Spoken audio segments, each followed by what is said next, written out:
Okay, good morning history buffs, history lovers. Welcome sa isang bagong episode ng History by Bike. And nandito tayo ngayon sa probinsya ng Batangas. And kasalukuyan, nasa Santo Tomas tayo. So ang magiging episode pala natin is about Old Tanawan. So bago natin simulan na episode natin, please don't forget to like, share, and subscribe to my YouTube channel. And this is History by Bike.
Alright, so first stop natin is dito sa statue ni President Jose P. Laurel sa Santo Tomas, Batangas. Pading Bien, sama natin ngayon, Pading Lao. So again, yung mga usual suspects natin pagdating sa mga rides. And well, andito yung statue ni President Laurel. Siya yung president natin, Japanese occupation. And meron pa tayong target dito na pupuntahan. And yun yung ancestral house niya sa May Tanawan. Hopefully makapasok tayo doon. And ayun yung next na stop natin.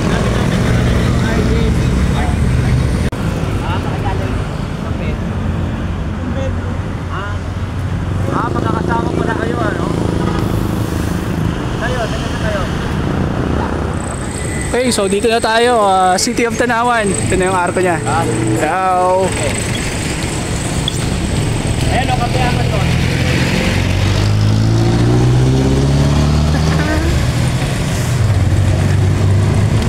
So dito na natin hahanapin yung mga ibang heritage sites na makikita dito sa Tanawan. Sama natin sila, Bien, galing San Pedro yan. And subukan pa natin na tingnan yung mga iba pang heritage sites dito sa Tanawan. So hopefully mapasok natin ang ancestral house ni President Laurel. Okay, so hindi makakasama natin sinalaw Bien. And pupuntahan natin dito yung ancestral house ni President Jose P. Laurel. Ito yun.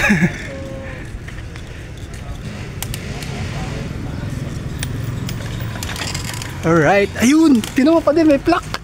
May plaque ng pangalan niya. Jose P. Laurel, abogado. So, lawyer. Lawyer si President Laurel. Welcome to the Jose P. Laurel Ancestral House. May doorbell. Merong bust. May tao, si ate. May tao dun. Pwede nang pumunta dun sa Binyan, yung bahay nila. Yung Alberto? Alberto Mansion? Oo. Ah. Pasyalan mo minsan. Yes.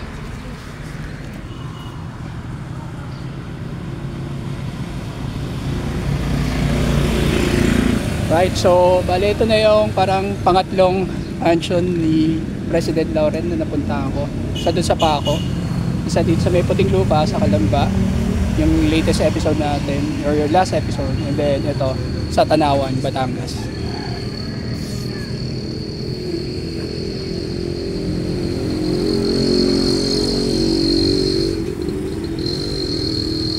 Merong bus ni President Lauren. Baka pwede sumilip. Ano? Ayun.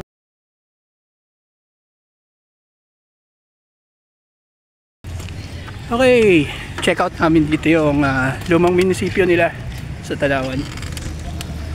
Statue ni Mabini, Apolinario Mabini.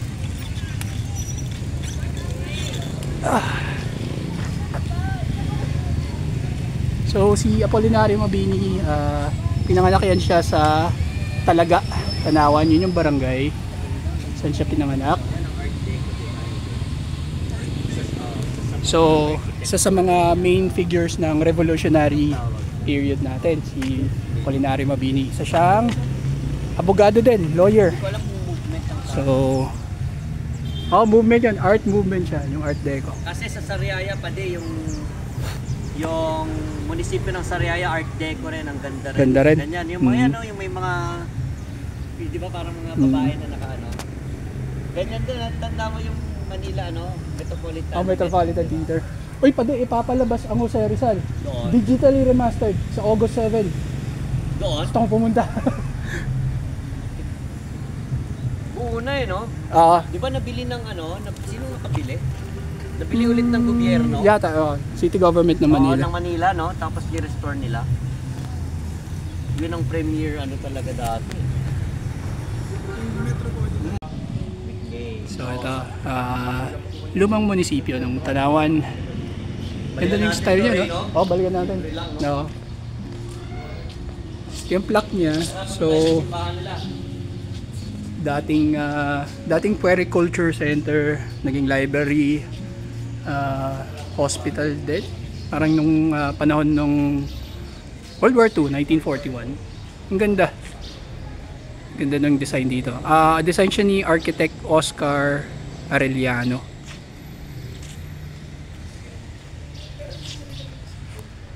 Ngayon, parang Binyan, saka Santa Rosa. Ang Binyan at Santa Rosa, yung mga lumang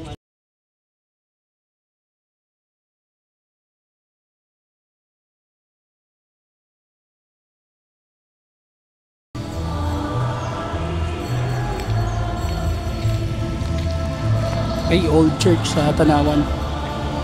Simbahan ng Tanawan.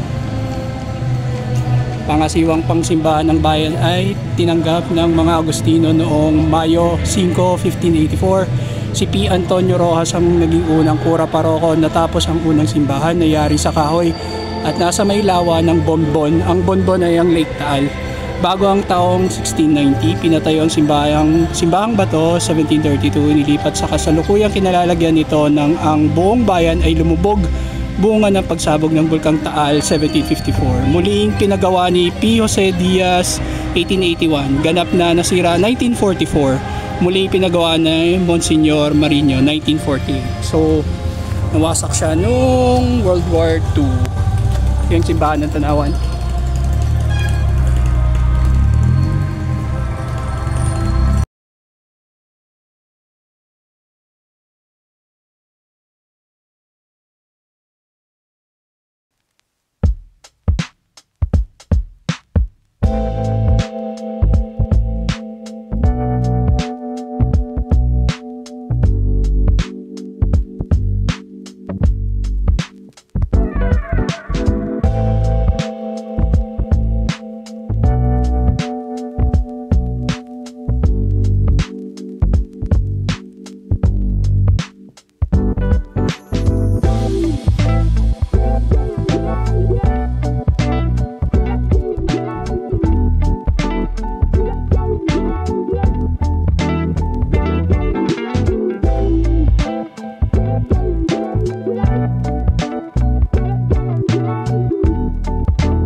Ito na kami sa Mabini Shrine.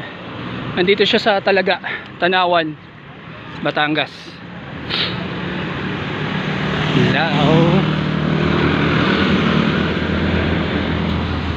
Right safe po.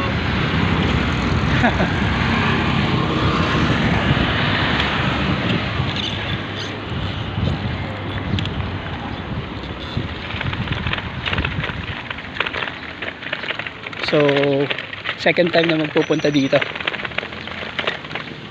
Nako, sarado ba? Tingin ko. Tingnan natin yung puntod niya. Yung bus niya na andyan din. So, andito yung bus ni Mabini. Yung puntod niya na andyan eh.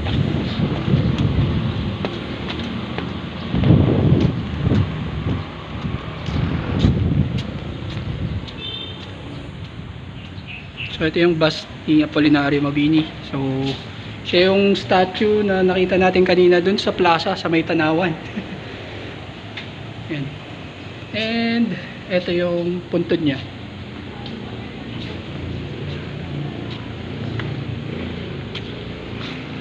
Naka-imlay na siya dito.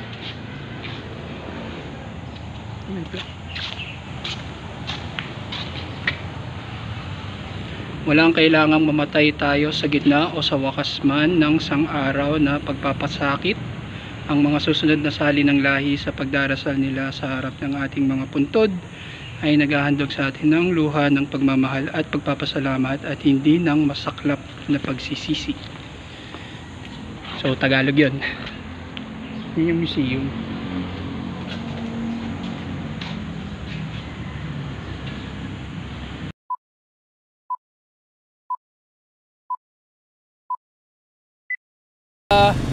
This is History by Bike with our friends from San Pedro, Bien, Lao. So huwag kalimutan mag-like, mag-share, mag-subscribe sa aking YouTube channel. This is History by Bike signing off from Poblacion, Tanawan, and see you on our next episode. Thank you very much.